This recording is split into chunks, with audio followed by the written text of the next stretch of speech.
They are living among us. Every place has their share of it, but they are active only in darkness.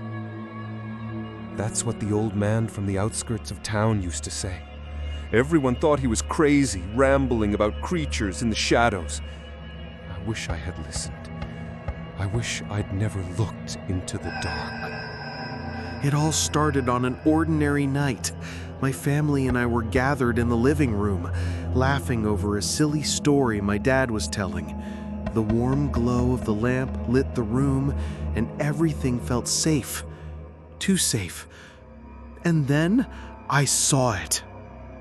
At first, it was just a faint movement outside the room, behind the door in the dark. Then I noticed what looked like a hand, a giant clawed hand curling over the edge of the door. My laughter froze in my throat. Did anyone else see that? I asked, pointing to behind that door. They didn't even look.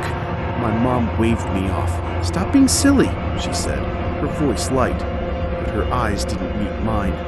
My sister chuckled nervously, but she stayed glued to her phone. I stared harder, my heart pounding.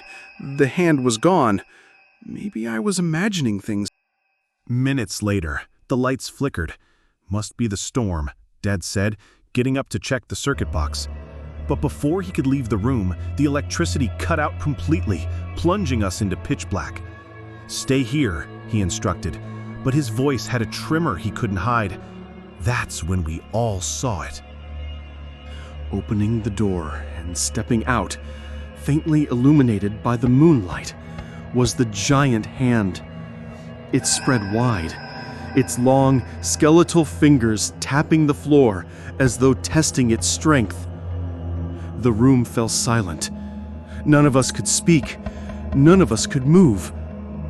The hand moved down, disappearing beneath the floor itself.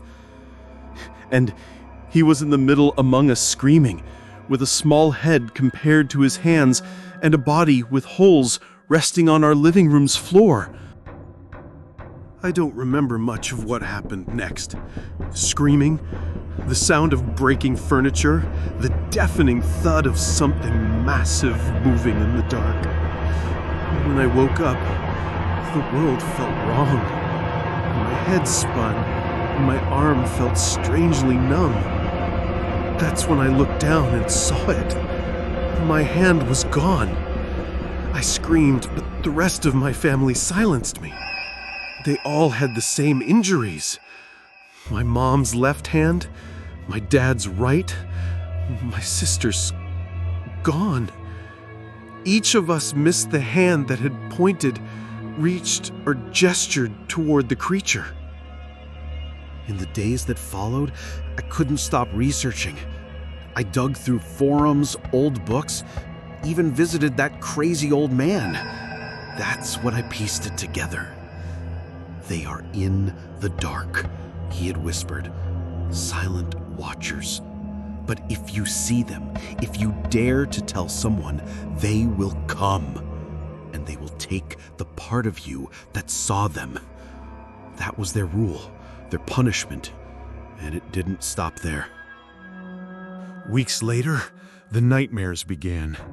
I started seeing them in the shadows again.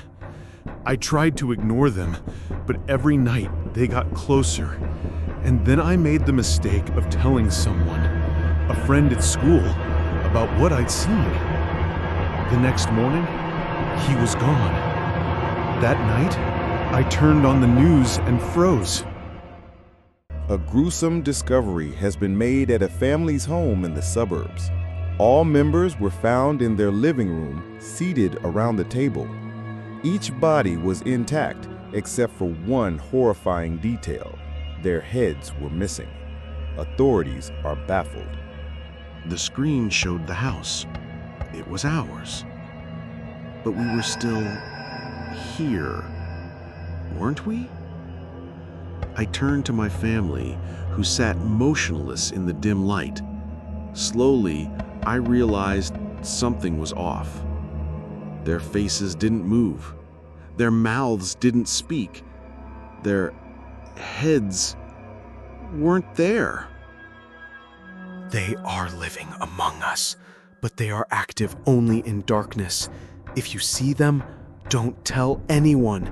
Don't even look too long, because if you do, they'll take everything and leave you with nothing.